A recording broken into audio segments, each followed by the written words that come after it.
ini saya akan melampirkan materi unit 1 yaitu hakikat perkembangan. Pada materi ini kita akan mempelajari bagaimana pengertian perkembangan, memahami ciri-ciri perkembangan dan prinsip-prinsip perkembangan. Yang pertama, perkembangan dimaknai sebagai suatu proses perubahan dalam diri individu atau organisme secara fisik maupun psikis menuju tingkat kedewasaan atau kematangan. Perkembangan itu berlangsung secara sistematis, progresif, dan berkesinambungan. Secara psikis, perkembangan mengarah kepada pembentukan kepribadian yang sangat menentukan seseorang dalam bersosialisasi. Di dunia pendidikan, proses sosialisasi terdiri dari beberapa tahap. Salah satunya adalah tahap tugas perkembangan. Tugas perkembangan merupakan suatu tugas yang muncul pada periode waktu tertentu dalam suatu rentang kehidupan individu, yang apabila tugas itu dapat berhasil dituntaskan, akan membawa kebahagiaan atau kesuksesan dalam menuntaskan tugas berikutnya. Sebaliknya, apabila gagal, maka akan menyebabkan ketidakbahagiaan pada diri individu yang bersangkutan. Aspek tugas perkembangan yang akan dikaji dalam buku ajar ini disajikan dalam 8 bab. Yang pertama, bab 1 membahas hakikat perkembangan, bab 2 membahas karakteristik dan perbedaan individu, yang ketiga membahas pertumbuhan dan perkembangan individu, yang keempat membahas kebutuhan remaja, dan yang kelima membahas pertumbuhan fisik, yang keenam membahas perkembangan intelek, sosial, bahasa, dan bakat khusus, yang ketujuh membahas perkembangan afektif, dan yang terakhir adalah membahas penyesuaian diri remaja.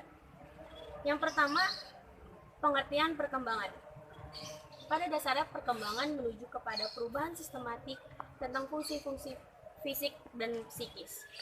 Perubahan fisik meliputi perkembangan biologis dasar sebagai hasil dari konsepsi dan hasil dari interaksi proses biologis dan genetika dengan lingkungan.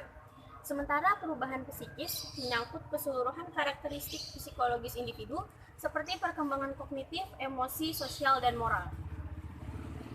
Perkembangan merupakan proses perubahan kuantitatif dan kualitatif individu dalam rentang kehidupannya, mulai dari masa konsepsi, masa bayi, masa kanak-kanak, masa remaja sampai dewasa. Dengan demikian, perkembangan dapat diartikan sebagai suatu proses perubahan dalam diri individu atau organisme, baik fisik maupun psikis, menuju tingkat kedewasaan atau kematangan yang berlangsung secara sistematis, progresif, dan berkesinambungan.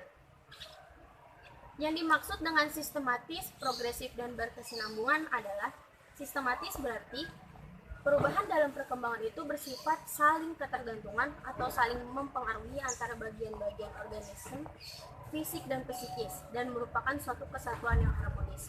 Contohnya adalah seperti kemampuan berjalan kaki dengan matangnya otot-otot kaki atau berkembangnya minat untuk memperhatikan lawan jenis seiring dengan matangnya hormon seksual. Yang kedua, progresif berarti perubahan yang terjadi bersifat maju, meningkat, mendalam, atau meluas, baik secara kuantitatif, fisik, maupun secara kualitatif, psikis. Contohnya adalah perubahan proporsi badan, ukuran fisik, anak dari yang pendek menjadi tinggi, dari kecil menjadi besar, dan perubahan pengetahuan atau kemampuan anak, dari yang sederhana sampai yang kompleks, mulai dari mengenal huruf dan kemampuan membaca, menulis, dan berhitung. Yang ketiga, berkesinambungan berarti perubahan pada bagian atau fungsi organisme itu berlangsung secara berurutan dan beraturan. Contohnya, untuk dapat berjalan, seorang anak lebih dulu telentang, tengkurap, duduk, merangkak, dan berdiri. Sedangkan untuk anak yang dapat berbicara didahului dengan meraba, dan untuk mencapai masa dewasa harus melalui masa konsumsi bayi, anak, dan remaja. Yang kedua adalah ciri-ciri perkembangan. Mengenai ciri-ciri perkembangan dalam diri individu atau organisme dapat diuraikan sebagai berikut. Yang pertama adalah terjadinya perubahan ukuran dalam aspek fisik, yang meliputi tinggi badan, berat badan, dan organ-organ tubuh lainnya. Sedangkan aspek psikis semakin bertambahnya perbendaharaan kata dan matangnya kemampuan berpikir, mengangkat serta menggunakan imajinasi kreatif. Yang kedua adalah terjadinya perubahan proporsi dalam aspek fisik. Proporsi tubuh anak berubah sesuai dengan fase perkembangannya, dan pada usia remaja proporsi tubuh mendekati proporsi tubuh dewasa. Sedangkan pada aspek psikis, perubahan imajinasi dari yang fantasi ke realita. dan perubahan perhatiannya dari yang tertuju kepada dirinya sendiri perlahan-lahan meluas kepada orang lain dan temannya.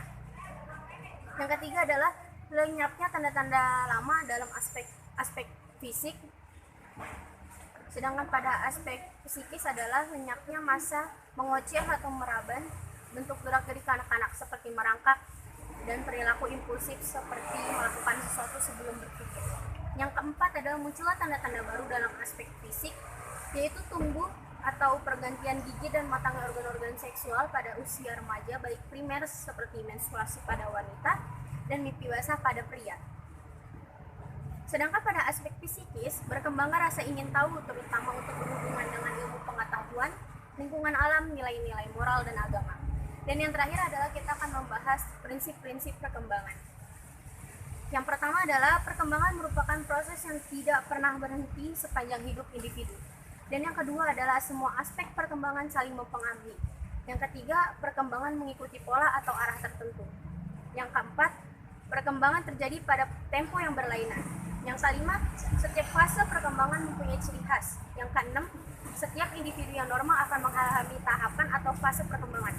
Yang terakhir adalah tes formatif, yaitu kemukakan pengertian perkembangan, uraikan ciri-ciri, dan kemukakan prinsip-prinsip perkembangan. Sekian dari saya, kurang lebihnya mohon maaf. Wassalamualaikum warahmatullahi wabarakatuh.